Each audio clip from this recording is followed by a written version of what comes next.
Seja muito bem-vindo à nossa escola bíblica online. Nós adotamos a revista Compromisso.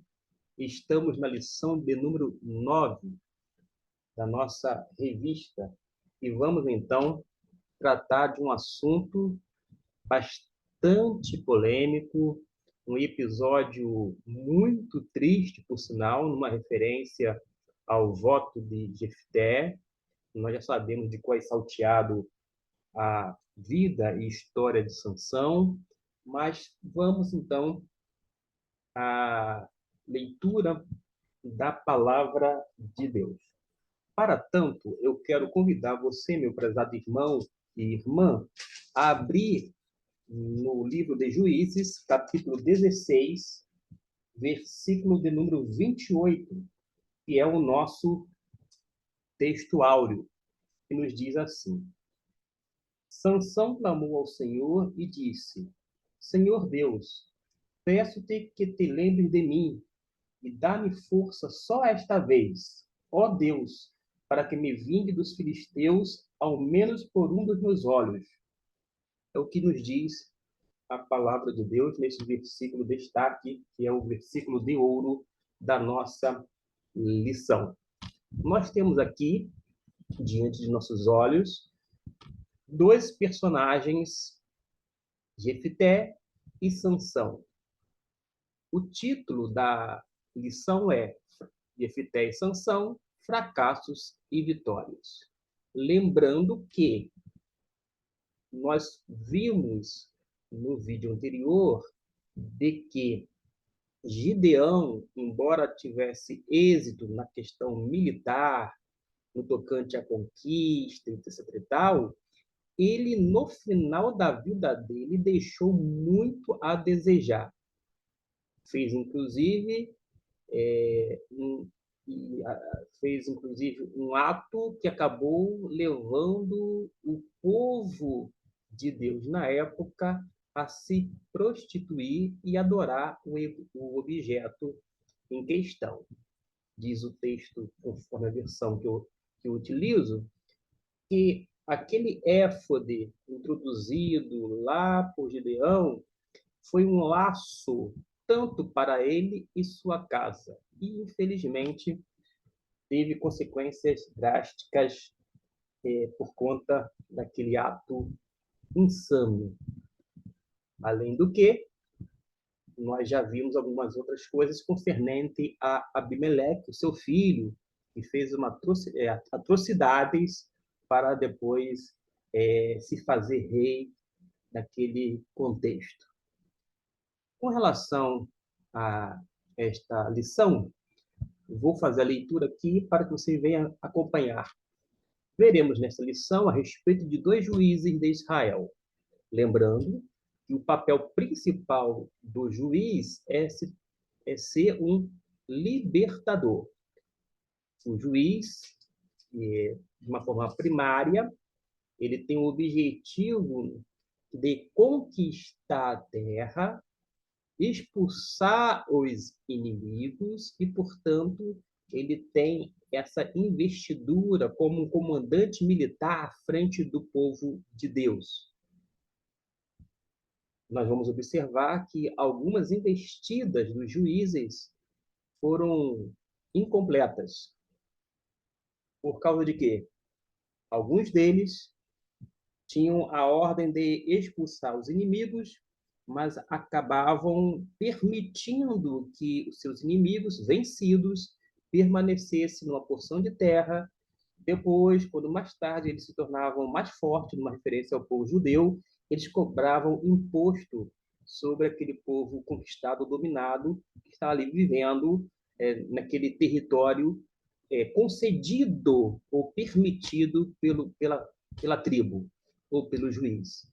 Essa conquista incompleta vai trazer algumas consequências, porque eles começam a absorver a cultura e, além disso, os elementos religiosos, e a gente vai ver isto o tempo inteiro na história de Israel. E, no tocante aos juízes, cerca de 340 anos, num período que ainda não tinha monarquia, conforme nós sabemos, bem lá na frente, que o primeiro rei instituído sobre Israel foi ninguém mais, ninguém mais do que Saul. Consequentemente, o segundo rei Davi, e assim sucessivamente. Um dos juízes que a gente vai abordar é Jefité, e o outro, Sansão. Vamos apresentar, então, Jefité e, na sequência, Sansão. Nós veremos os fracassos e as vitórias conquistadas durante o tempo que exerceram liderança no meio do povo de Israel. Observe que, a partir do capítulo 11, do versículo 1 até o 11, aparece um personagem muito curioso, intrigante, que é justamente Jefité. Ele foi um dos últimos juízes hebreus. O Jefité, no capítulo número 11, vou fazer alguma leitura aqui, conforme a palavra de Deus, ele era o gileadita, homem valente, porém, filho de uma prostituta. Gileade, porque ele era gileadita, gerara a Jefité.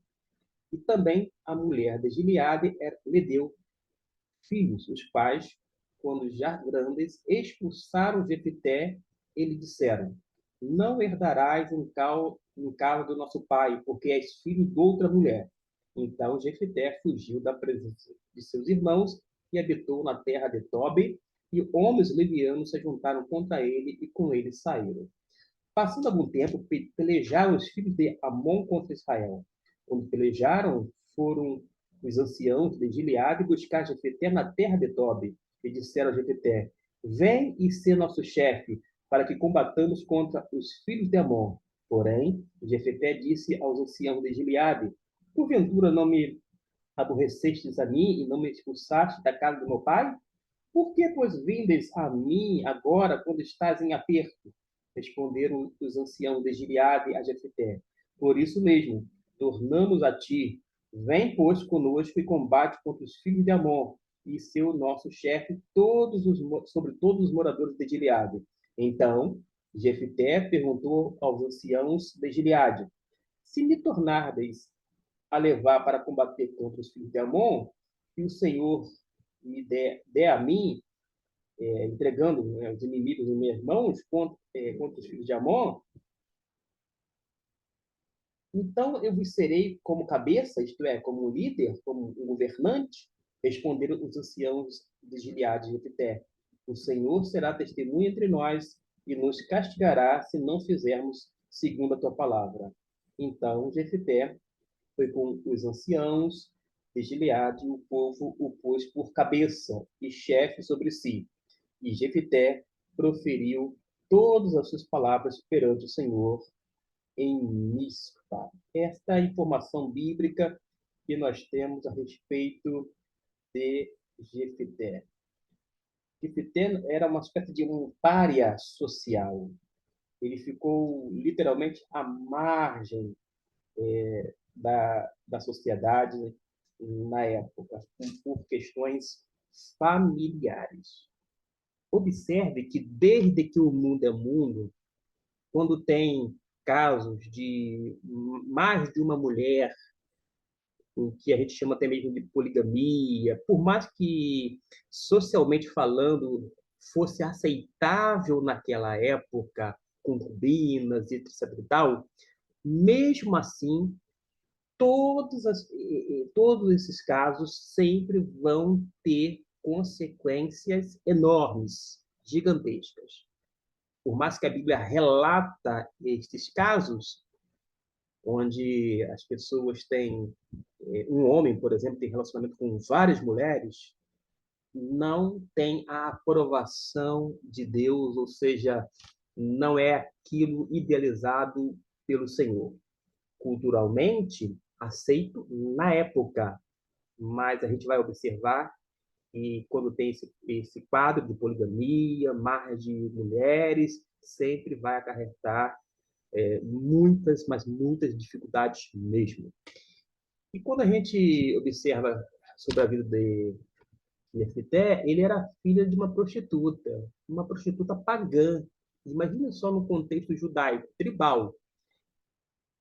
Ele, como indivíduo, ele, além de ser filho de uma prostituta pagã, dentro de um relacionamento conturbado, de modo que ele praticamente é banido entre os seus. E no capítulo 10 de Juízes, o povo de Gileade desejava já escolher um líder para guerrear contra os amonitas. E Jefité era um homem gileadita, um homem valoroso, corajoso, e pelo fato de Jefité ser filho de uma prostituta, os irmãos dele o expulsaram de casa, dizendo que ele não teria mais parte da herança. Isto em Gileade. Por conta disso, ele foge e vai habitar numa região chamada Tob. Acontece que o mundo dá volta. O mundo dá volta e os anciãos de Gileade convidaram Jefité para ser seu comandante militar. Por que chamaram Jefité? É uma questão também de comunidade. Eles não tinham ninguém praticamente no meio para poder ir contra os amonitas no sentido de ser corajoso, de ser um líder, etc. e tal. E talvez Jefité, vou colocar aqui entre aspas, tinha sangue nos olhos. E eles viram que Jefité tinha as condições de estar à frente da tropa, do exército, para ir contra os amonitas. Ele aceitou, porque teve uma espécie de toma lá da cá. Ah, tá bom. Quer dizer que agora vocês estão precisando de mim? Agora eu sirvo para alguma coisa? Por quê? Eu sirvo porque vocês estão em apuros. Eu sirvo por uma questão de conveniência. Mas tá bom. Se eu for lá ganhar a guerra, conquistar os amonitas, eu vou ser chefe de vocês? É o que ele queria ouvir. Lembra que eu disse agora há pouco, como o mundo dá volta? É isto. E foi o que aconteceu. Teve uma diplomacia mal sucedida e tem que, na verdade, ler todos os versículos bíblicos aqui, conforme Juízes 11, 12 até o 28, mas eu vou fazer a leitura para que você venha se situar. Jefté enviou, então, aqueles mensageiros ao rei dos Amonitas para perguntar: que tens contra mim, pois viestes guerrear contra a minha terra? Qual foi a resposta do rei dos Amonitas? É porque Israel tomou todas as minhas, desde Amon até Jaboque, o Jordão, quando subiu do Egito. Então, restitui-me agora essas terras pacificamente. E Jefté, novamente, manda mensageiros e diz que Israel não tomou a terra de Moabe, nem a terra dos Amonitas, mas quando Israel subiu do Egito, andou pelo deserto até o Mar Vermelho, depois chegou a Cádiz, e dali enviou mensageiros ao rei de Edom, pedindo-lhe: deixa-nos passar pela sua terra. Mas o rei de Edom não lhe deu ouvidos. Então enviou o mesmo pedido ao rei de Moabe, e este também não consentiu. Assim, Israel ficou em Cádiz. Dos versículos 18 a 26, Jefté, por meio dos mensageiros, vai explicar ao rei dos Amonitas que não havia tomado as terras deles. Isto por conta do versículo 27. Nada fizemos contra ti. Pelo contrário, tu é que ages com injustiça para comigo ao guerrear contra mim. Que o Senhor, que é juiz, faça justiça hoje entre os israelitas e os amonitas. Qual foi o resultado disto? O rei dos amonitas não deu ouvido, tapou os ouvidos e, por isso, a terra depois foi conquistada por Jefité, porque nós sabemos o final da história. O Senhor vai entregar os amonitas nas mãos de Jefité. Nesse sentido, ele sai como um comandante vitorioso, não é verdade? Sim. Mas acontece que o tiro sai pela culatra. Não é no tocante à batalha, meus irmãos. É uma referência a um voto feito com o Senhor que fez com que ele se arrependesse para o resto da vida. Na revista aqui está constando como um voto tolo. Isso mesmo, um voto tolo. Esse voto tolo, a gente vale a pena a gente destacar aqui, que o Espírito do Senhor tinha vindo sobre Jefité, ele passa por Gileade, Manassés, chega a Mispá de Gileade e ali ataca os amonitas. Ele fez um voto ao Senhor, voto em total desespero, conforme aqui coloca o autor. Em total desespero, sim, mas parece-me que foi uma espécie de barganha. É o que muitos fazem hoje. Ah, Senhor, se o Senhor me der isso, isso, isso, eu vou te servir para todo sempre. Aí Deus vai lá e concede. Entrega de mão beijada na mão do indivíduo. O que ele faz? Sai fora. Esquece o Senhor, abandona o Senhor. Fez um voto, mas não cumpriu. Era melhor não ter feito o voto. Era melhor ter clamado pelas misericórdias e a graça divina e não ter feito nenhum voto. Porque se você faz um voto, o ideal é que você cumpra. Se você não cumprir, você realmente fica numa situação muito complicada. E foi essa atitude de desespero aqui de Jefité que faz com que ele toma uma atitude precipitada que vai ter consequências enormes na vida dele. Ele disse que se ganhasse a guerra, a primeira pessoa que saísse da porta da sua casa e fosse ao seu encontro, ele ia oferecer um holocausto. Esse holocausto significa literalmente matar um ser humano em sacrifício. A pergunta é, será por que cargas d'água ele faria um voto tão estúpido quanto este? Provavelmente é porque na casa dele tinha vários serviçais, várias pessoas. Ele sequer imaginava que a filha dele que viria ao seu encontro. Era comum, quando as pessoas voltavam da guerra, e principalmente vitoriosas, fossem recebidas por inúmeras pessoas, principalmente os da sua casa, seus parentes. E foi isso que aconteceu. O texto vai narrar que Deus concedeu a vitória. Jefité feriu com grande mortandade. Agora, o comentário bíblico Brodmann diz que a vitória de Jefité quebrou o poder dos amonitas por várias décadas.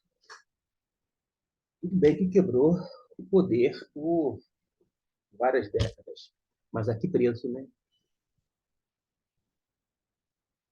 Preço de uma jovem, eu falo jovem, podia ser adolescente, uma filha virgem, que não tinha nada a ver com a história, não de forma direta. Houve o cumprimento dos votos. Em relação a esse cumprimento dos votos de Jefité, alguns estudiosos eles têm dificuldade de aceitar que Jefité realmente entregou, como se tivesse imolado, isso mesmo, né? Tivesse imolado a filha e colocado como sacrifício a Deus.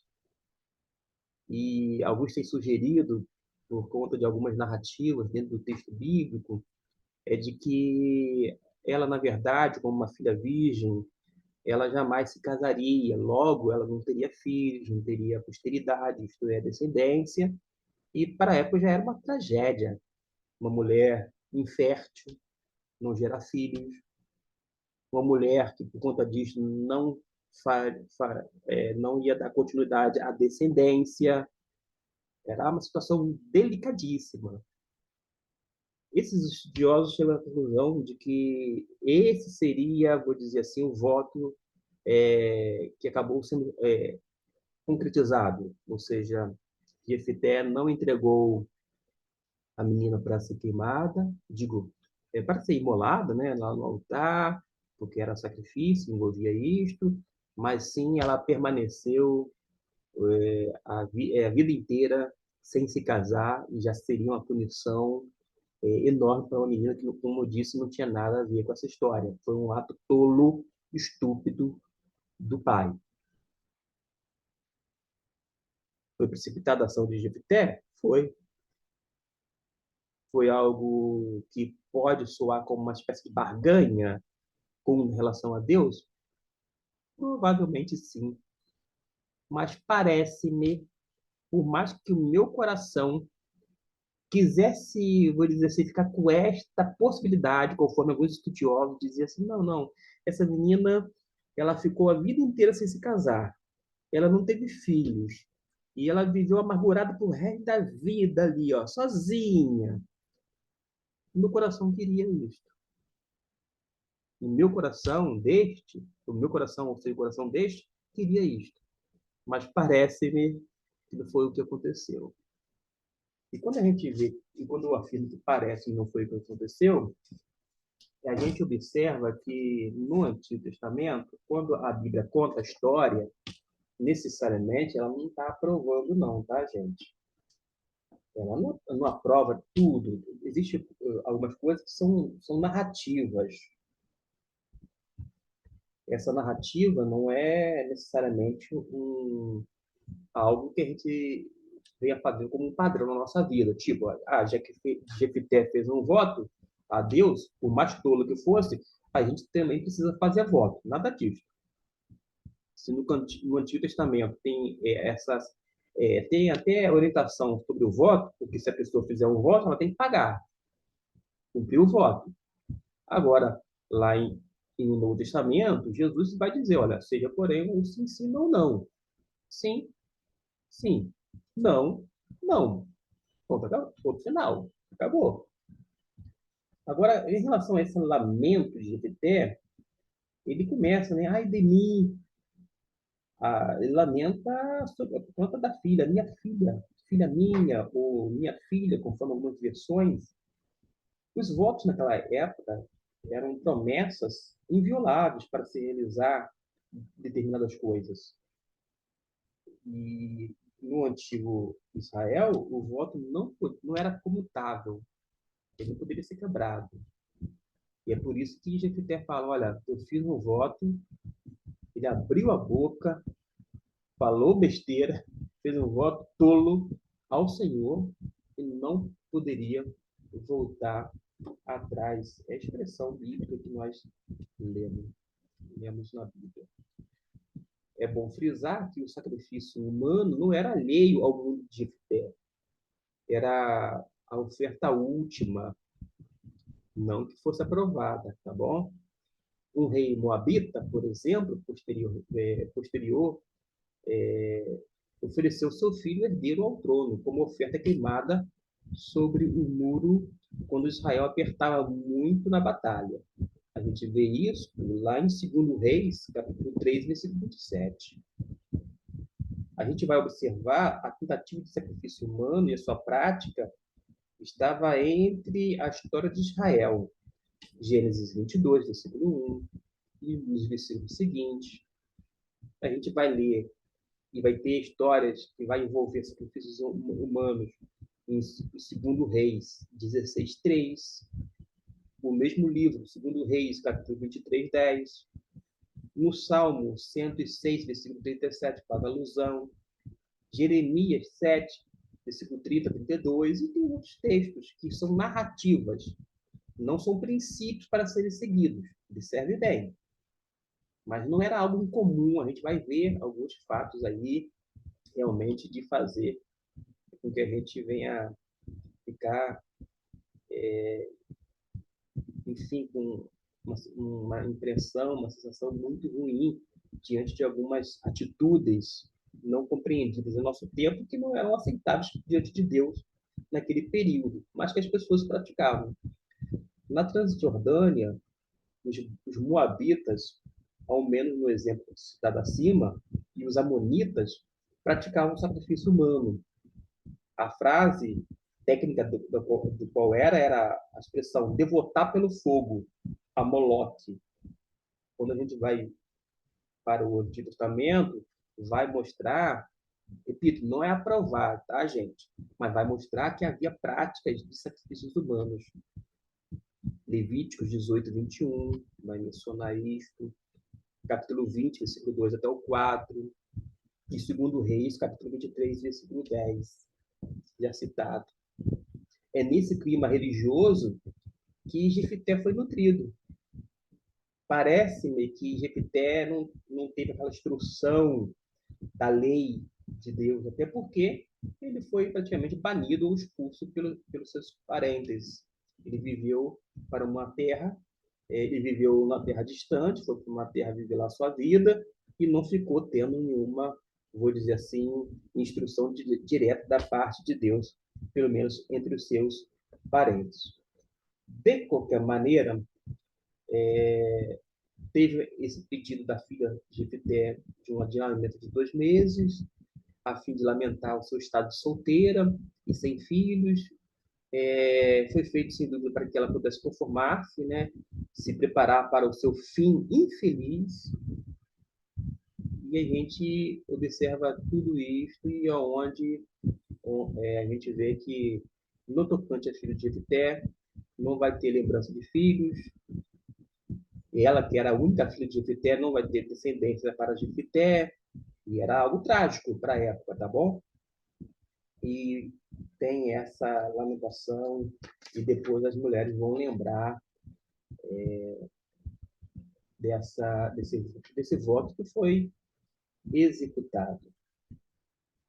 Diz ainda que a tragédia foi tão extrema que impressionou tão profundamente a sensibilidade emocional das mulheres daquela região da Transjordânia e passaram a celebrar uma festa anual de 4 dias em que, sem dúvida, se apresentava a representação dramática da aflição daquela jovem.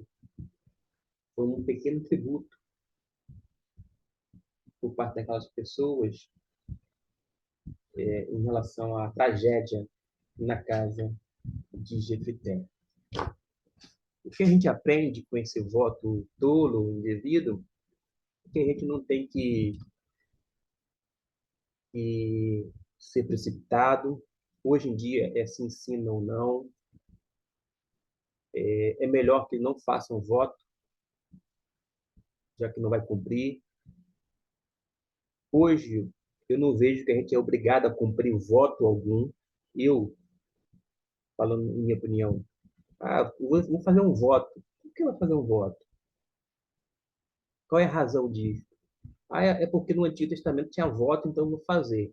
Tem muita coisa do Antigo Testamento que eram feitos, mas que não são aplicados para a nossa época.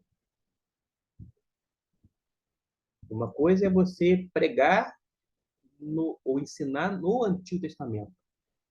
Outra coisa é você pregar ou ensinar o Antigo Testamento. Você prega ou ensina no Antigo, compreendendo o espírito da época, a concepção, etc. e tal, e tirando lições para a sua vida. Agora, não para que a gente venha reproduzir os mesmos comportamentos. Parece-me, como eu disse anteriormente, que digo, Jefité, ele quis fazer uma espécie de barganha com Deus. Hoje em dia não é diferente. É muito mais do que ser um voto insensato, estúpido. E alguém realmente deixou a desejar nesse sentido. O que eu disse aqui já está de bom tamanho. Eu vou agora para um segundo juiz, que é sobre Sansão. Não vou delongar. Sansão, já nesse caso, é o último dos juízes. O significado do nome de Sansão está aqui, ó, pequeno sol ou pessoa solar. A gente sabe que ele foi dedicado ao Senhor, dedicado ao Senhor. Ele era nazireu para o resto da vida, uma vez nazireu, sempre nazireu. Os filhos de Israel voltaram a fazer o que era mal aos olhos do Senhor. Note bem que todos os juízes existentes durante 340 anos. Eles eram levantados por Deus, vinha o Espírito de Deus sobre eles, eles começavam a governar o povo, e o povo seguia-o. Quando este juiz morria, o povo voltava a fazer tudo errado novamente. E assim ocorreu dezenas de vezes. Em relação aos filhos de Israel, voltaram a fazer o que era mal aos olhos do Senhor, e ele os entregou nas mãos dos filisteus por 40 anos. Note bem, não somente aqui em Sansão, mas a gente já viu isso em alguns outros textos da Bíblia, quando a gente analisamos Gideão e Débora, ou Débora e Gideão, por ordem, a gente observou que, quando a gente faz a leitura bíblica, Deus entrega literalmente o povo nas mãos dos pagãos. Não é simplesmente uma permissão divina. Deus utiliza esses povos pagãos para serem instrumento de justiça em suas mãos. Depois a gente vai observar que Deus pune tanto o povo de Israel, através desses instrumentos de juízo, de justiça, no caso, os pagãos, mas também pune os povos pagãos. Ou seja, Deus não deve favores a ninguém. E Deus não passa a mão na cabeça do seu povo. A gente sabe de muita coisa sobre Sansão, eu não vou delongar. A gente vai ter aí sobre algumas informações sobre o nascimento de Sansão, que está aqui na revista, na página, salvo engano, 38. E a gente vai, depois, mais lá adiante, em relação à esposa, olha, o anjo disse que era ele que havia falado com a esposa de Manoá e disse novamente que havia ordenado a mulher. Vai ter, então, aquela figura da mulher, Dalila. Sansão brincou muito, vou dizer assim, brigou com fogo, essa é a grande verdade. Ele brincou tanto que acabou sendo entregue nas mãos dos filisteus. A Dalila aprontou com ele, mas ele também não era. Aqui fala sobre Dalila. Quando Sansão estava com Dalila, ela foi persuadida pelos filisteus para persuadir Sansão a contar de onde vinha a sua força. Sansão brincou muito. Ele foi muito autoconfiante. Essa é a tragédia de todo e qualquer homem. Essa autoconfiança. A gente precisa confiar, sim, em Deus, entendendo que Deus nos deu, colocou em nós um potencial que deve ser desenvolvido, mas com a ajuda dele, com a direção dele. E vou ficar aqui a fazer a leitura desse último ato de Sansão, porque a historieta de Sansão é muito conhecida, já passou em muitos filmes, nas leituras das revistas, etc. E tal. E todas as atividades de Sansão trouxeram o quê? A ira dos filisteus. Quando Sansão estava com Dalila, esta foi persuadida pelos próprios filisteus para fazer com que Sansão contasse o seu segredo. Houve a insistência, ele fez o quê? Contou. Sansão literalmente bobeou aqui. Os filisteus o prenderam, furaram seus olhos, cortaram seus cabelos, mas depois de um tempo seus cabelos começaram a crescer novamente. Ele orou fervorosamente que agora pudesse se vingar pela perda de sua visão. Sansão se agarrou contra os dois pilares centrais daquela de Dagon, né? Daquela divindade, e disse: morra eu com os filisteus. E ele havia julgado a Israel durante 20 anos. Vamos falar julgado porque ele era juiz, era aquele líder militar, faltou estratégia em Sansão, esse cabo aqui para ele, faltou um pouquinho de bom senso também, mas acontece que a gente observa na vida de Sansão, e na verdade de todos os juízes, sem exceção, de que a história dos juízes, e agora finalizando com Sansão, mostra menos coisas a respeito de cada um deles e mostra mais a paciência de Deus. Durante 340 anos, a gente observa a longanimidade de Deus o tempo inteiro. apesar desses altos e baixos de Israel. Concluo dizendo o seguinte, na página 45 da nossa revista: tanto Jefité como Sansão foram juízes que libertaram os israelitas, mas eles tiveram pontos fortes e pontos fracos. Que fiquemos com as boas lições e que os seus fracassos sirvam de lição para não repetirmos. Fiquemos por aqui. Eu vou daqui a pouquinho colocar na plataforma do YouTube. Vou deixar então para vocês, caso possam e queiram dar uma olhada de uma forma preliminar na lição do próximo domingo. Até então, a próxima lição. Deus vos abençoe.